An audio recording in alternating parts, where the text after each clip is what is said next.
நாம இதை பிச்சு நிற்கிற அவரைக்காய் பறிச்சிட்டு இருக்கேன். இப்போ எவ்வளோ பறிச்சு வச்சுருக்கேன். நல்லா முத்தெல்லாம் இருக்குதுலாம் இந்த மாதிரி ரோஸ் கலராக இருக்குது கொட்டை. இதெல்லாம் முத்தி இருக்குது. இது சூப்பராக இருக்கும். இந்த மாதிரி இதை உரித்து பொரியல் பண்ணும்போது இது நாட்டு அவரைக்காய் நல்லாயிருக்கும், சூப்பராக இருக்கும்.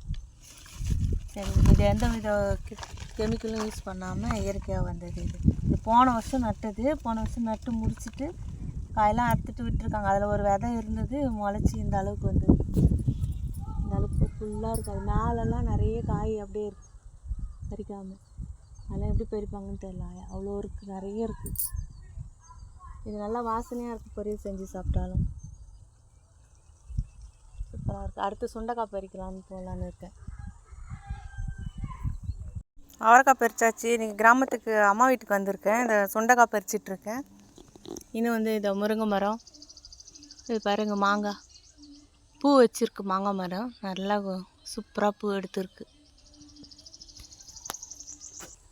இது வந்து செரி பழம் பாருங்க. இந்த ஒரு பழம் இருக்குது, மீதி எல்லாமே பூவும் பிஞ்சியுமா இருக்குது. இது பூவு பிஞ்சி காய் கொஞ்சம் ஓரளவுக்கு பெருசு பெருசாக இருக்குது.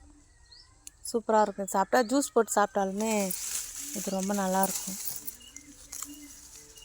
பாருங்க ரெட்டாக சூப்பராக இருக்குது. ஜூஸ் போட்டால் நல்லாயிருக்கு. இங்கே சுற்றி கனகாம்பரம் பூ இல்லை, நிறைய கனகாம்பரம் பூ பூத்துருக்கு. சூப்பராக இருக்குது கனகாம்பரம் ஃப்ரெஷ்ஷாக.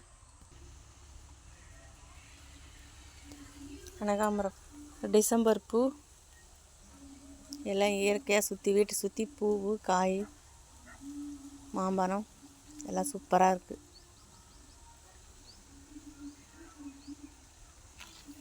அவ்வளோதான் ஃப்ரெண்ட்ஸ்.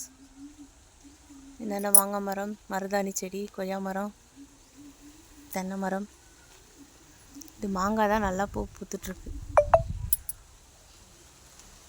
தேங்க்யூ. எல்லாத்தையும் பறிச்சாச்சு. ஊருக்கு கிளம்ப வேண்டியது தான். இதெல்லாம் பறிச்சாச்சு. தேங்காய், சுண்டைக்காய், அவரைக்காய், செடி பழம், மாங்காய் மரம்.